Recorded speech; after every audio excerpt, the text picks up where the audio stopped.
Bonjour à toutes et à tous et bienvenue dans ce JT du 8 septembre, spécial rentrée scolaire. Bien requinqués après les vacances, les petits Vélisiens ont repris le chemin de l'école enthousiastes, assoiffés de découvertes et de rencontres. Après des vacances bien méritées, ce lundi 4 septembre, les jeunes Vélisiens se sont réveillés de bonne heure pour le grand jour. Rétrospective de la rentrée à Vélizy. Après l'inauguration du quartier louvois transformé, c'est au tour de la crèche municipale des Nénuphars de prendre ses quartiers aux 26 places louvois. Un chantier très attendu d'un montant de 5 millions d'euros, une étape supplémentaire dans l'attractivité du quartier. Dimanche 3 septembre avait lieu le dernier événement des vacances scolaires. La fête d'antan a fait son retour avec son lot de jeux d'époque, de quoi finir l'été avec le sourire. Nous retrouvons tout de suite Damien Metzler, l'élu chargé de l'éducation, pour nous parler de la rentrée scolaire à Vélizy et ses nouveautés.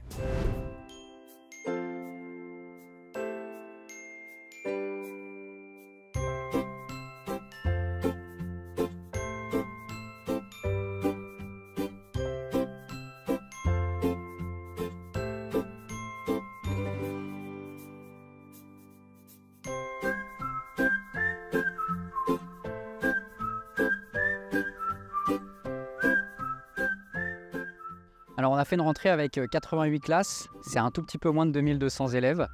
Et puis globalement la journée s'est bien passée avec beaucoup de soleil, un petit peu de chaleur cette semaine, mais c'est toujours plutôt sympa pour la reprise.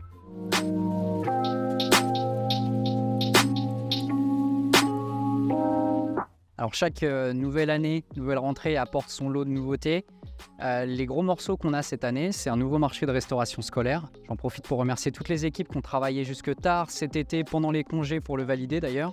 Et un marché de restauration sur lequel on va avoir toujours autant de qualité sur les labels, sur le bio, puisqu'il y a à peu près 50% des aliments qui seront issus d'un label. On a certaines nouveautés au sein du marché avec par exemple la mise en place de balances de pesée, de matériel anti-gas-pipin, avec des petits défis qui vont être organisés toute l'année pour les élèves dans l'optique toujours de diminuer les déchets. Et puis là aussi des choses plutôt sympas qui vont être mises en place comme des extracteurs de jus qui permettront de faire des smoothies pour les élèves. Et le tout dans un contexte qui est quand même évidemment pas facile d'un point de vue financier puisque pour donner un ordre d'idée, on a pris 30% d'augmentation sur les prix du marché. Donc c'est quelque chose de très conséquent.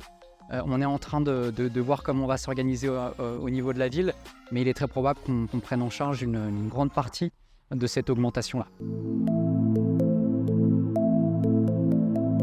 Alors depuis déjà quelques mois, on est en train de se muscler vraiment pour pouvoir accueillir des enfants qui présentent des troubles ou des formes de handicap.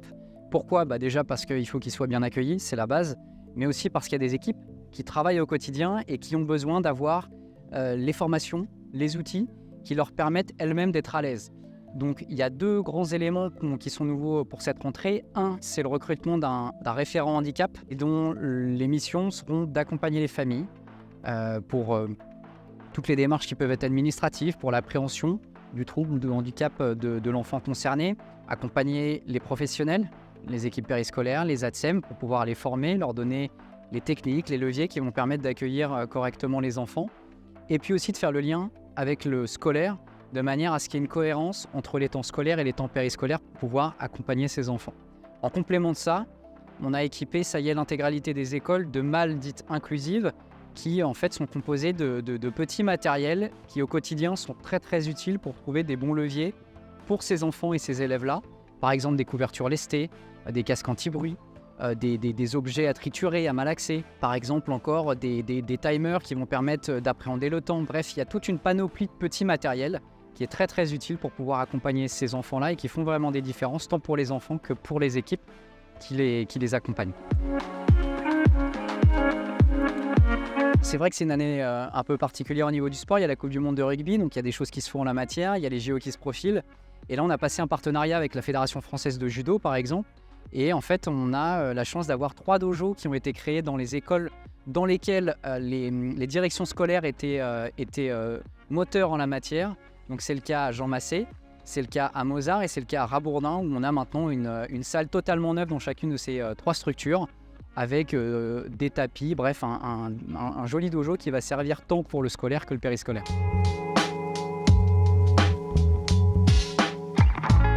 On On a cette année, effectivement, dès cette rentrée, une tension assez forte, selon les sites, pas partout, mais selon les sites, sur notre capacité à accueillir tous les enfants sur les centres de loisirs du mercredi. Pourquoi ? Parce qu'en fait, on a des postes vacants en tant qu'animateur. C'est pas facile de recruter, c'est pas faute que ces postes soient ouverts, qu'il y ait des démarches qui soient entreprises en la matière. Et pour la première fois, on n'est pas en capacité d'accueillir tous les enfants dont les familles font la demande. Donc on est en train d'y travailler d'arrache-pied avec les équipes. Je fais passer le message aux familles pour qu'elles comprennent pourquoi est-ce qu'aujourd'hui on met ces limitations-là. C'est pas par plaisir évidemment. On va faire évoluer nos dispositifs en cherchant vraiment tous les leviers. On va certainement aussi devoir mettre en place un critère de justificatif professionnel pour pouvoir accueillir les enfants. Tout ça pour dire aux familles, déjà faites preuve de raison. Quand vous inscrivez vos enfants, assurez-vous que vraiment vous ne pouvez pas les garder. Et puis attendez-vous à ce qu'on vous contacte très rapidement pour pouvoir faire du cas par cas justement et mettre en place ce nouveau critère de situation professionnelle.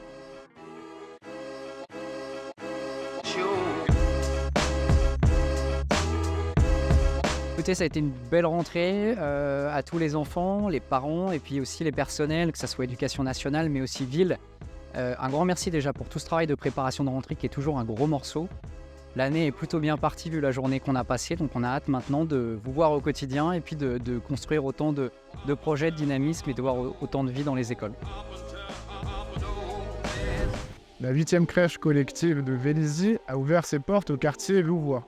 Faisant face au bassin paysager, on a visité pour vous et en exclusivité la crèche des Nénuphars avec Olivier Poneau, l'élu à la petite enfance.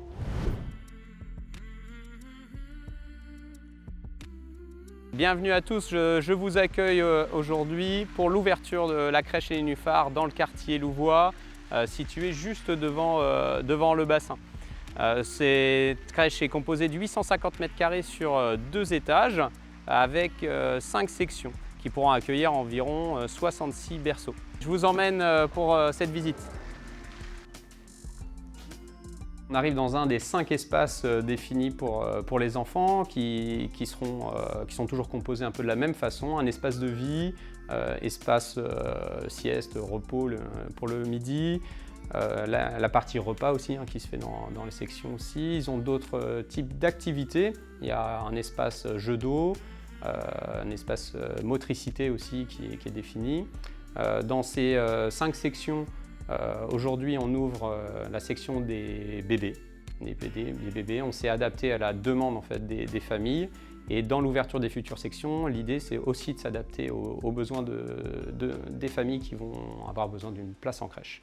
Donc là, on arrive dans une partie aussi importante qui est celle du change pour les enfants. Et important aussi, l'aménagement, que ce soit du mobilier fixe ou mobile avec les sièges pour les professionnels et limiter les problèmes de dos. Donc là, un petit escalier qui permet aux enfants qui marchent déjà un petit peu de monter tout seuls sur leur table allongée, ou les sièges adaptés pour les professionnels au sol ou pour accompagner les enfants dans les repas. Et voici la section des moyens, donc, où c'est aménagé de façon relativement identique avec une partie hygiène. Allez, suivez-moi. Nous allons passer dans la section des grands où il faut savoir monter les escaliers et à côté de cette section des grands, une salle de réunion. Donc, nous voici dans l'espace extérieur de la crèche qui se compose d'environ 420 m², un espace jardin, des aires de jeu pour les enfants et des petits locaux pour ranger tout ce qui est tricycle pour les enfants et un espace aussi dédié aux bébés. Ce projet enfin aboutit avec le quartier Louvois. C'est un projet qui nous tenait à cœur pour terminer la partie des services dédiés à la population. Et donc cette crèche de près de 66 berceaux nous permet de commencer à accueillir des bébés et de les accueillir dans un endroit plutôt chaleureux, tout en bois, qui donne vraiment envie de venir dans cette crèche-là plutôt qu'une autre, avec des espaces ouverts vers l'extérieur, de grandes baies vitrées qui fait entrer la lumière, quel que soit l'endroit où on se trouve dans cette crèche. Pour clôturer ses vacances et ce JT, Vélizy TV a tâté l'ambiance de la fête d'antan. Sabots lorrains, bière japonais ou encore l'incontournable chamboule-tout, retrouvez plusieurs jeux d'autrefois.